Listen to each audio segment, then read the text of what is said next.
court calls out lawyers who act as flame-throwing propagandists.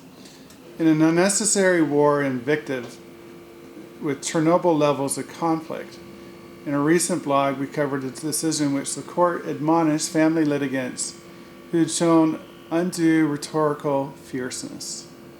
But in that case, the court also had some important comments aimed specifically at the lawyers and the entire legal profession as well. In the course of examining the evidence at length and making its ruling, the court, perhaps ironically, used rather florid language to add some important guidance to the profession. It said a word or two about rhetorical excess in family litigation, and a caution to the parties and their counsel, and to the whole legal profession as well. Family litigation is far too corrosive, the court said, of once loving relationships, and far too soul-destroying for the emotionally scarred litigants to be exasperated by an unnecessary war of invective.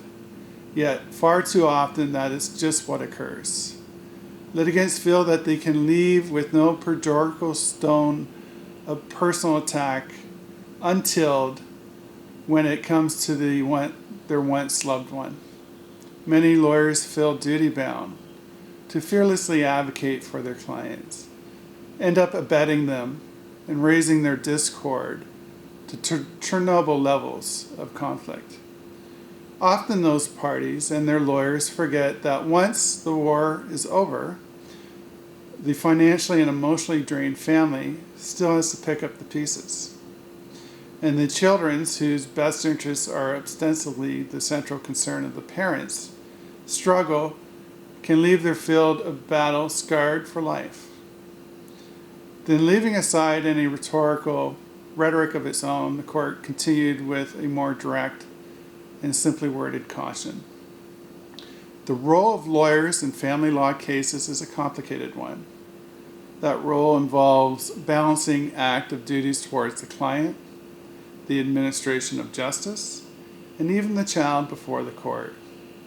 Beyond the balance of these duties, many capable family lawyers realize that if the cost of victory is too great, everyone loses. Those lawyers realize that their role as advocates should often be as rational counsel, not flame-throwing propagandists.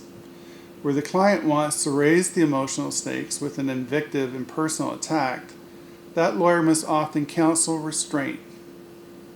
While many lawyers who appear before the court recognize the truth that began with the reasons in decision, all too many, unfortunately, fail to do so.